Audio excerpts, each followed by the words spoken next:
So this is me attempting to do a video and to tell you all about how to get a Personnummer. Now I'm British, and obviously Brexit changed all the rules, so getting a Personnummer and the right to live in Sweden isn't particularly straightforward. But fortunately I'm married to an Icelandic man, so they might let me stay. And so to get started, we decided that rather than using the online portal, that we would go to a local tax office and discuss it with them so that we would get everything filled in correctly first time and not have to worry about, returned applications and all those kind of delays. So it's a very simple procedure. We went to the tax office. They have like at a deli counter, just grab a number and wait to be called. And we explained the situation and that my husband is Icelandic.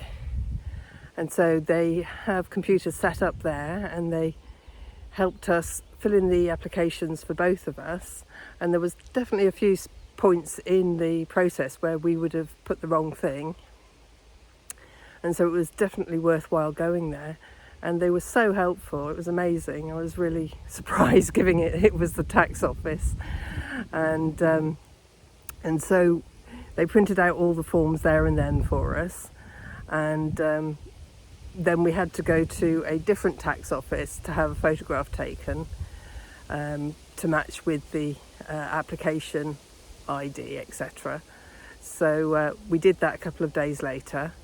And then it was just a waiting game, and we were told it would take about 2 weeks until somebody was assigned to our case. And so we waited 2 weeks, and then we did get a letter, and it was basically asking what my husband's right to stay in Sweden was, which was a bit of a surprise to us given its automatic rights as an Icelandic citizen because of the Nordic passport agreement. So rather than second guess and just, send in any old thing, we went back to the original tax office and discussed it with them. And they were a bit confused as well. But rather than, like you might expect with authorities, they didn't just send us on our way. They contacted the caseworker in Malmo, and she wasn't working that day or was busy, whatever. But they didn't just give up. They managed to speak to a supervisor and discuss the whole thing with them.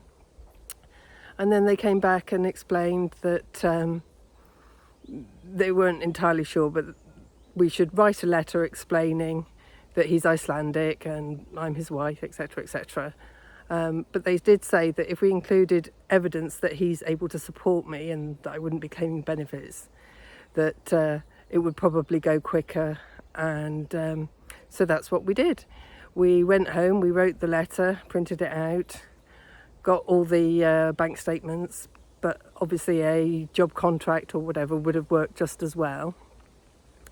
And then we went back to the tax office and submitted them there.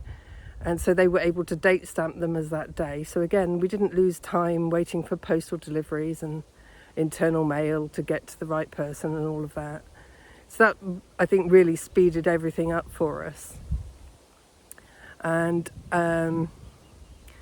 one thing that really surprised me about the whole process is that you have to have your name on your post box that's the same spelling as, on your official documentation.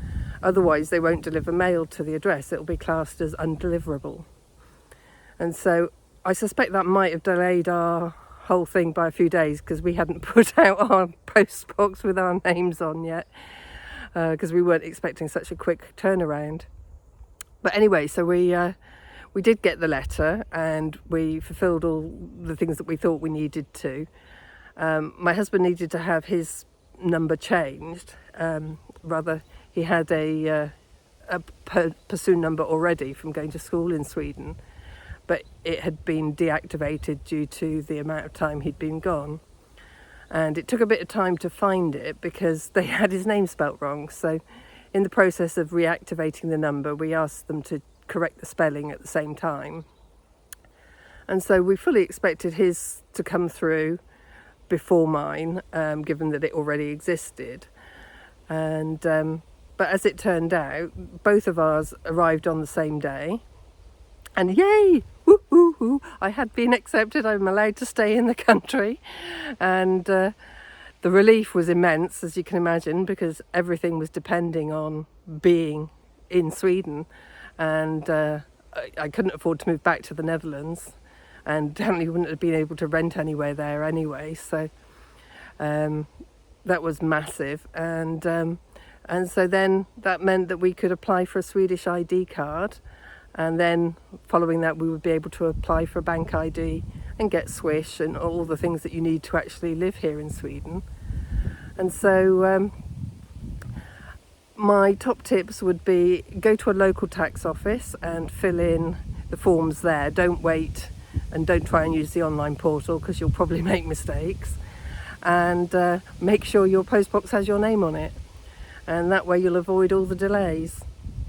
Anyway, I hope this is helpful for some of you out there. Obviously, the process is different if you're an EU citizen. You don't need to prove your right to remain in the country.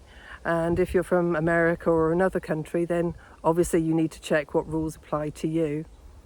But this worked for us, and all in all, I think it was like about 5 weeks from application to receiving the Personnummer in the mail. And I'll be doing another video later about getting the ID card and the bank ID. So I hope this is all of interest, and see you in the next one.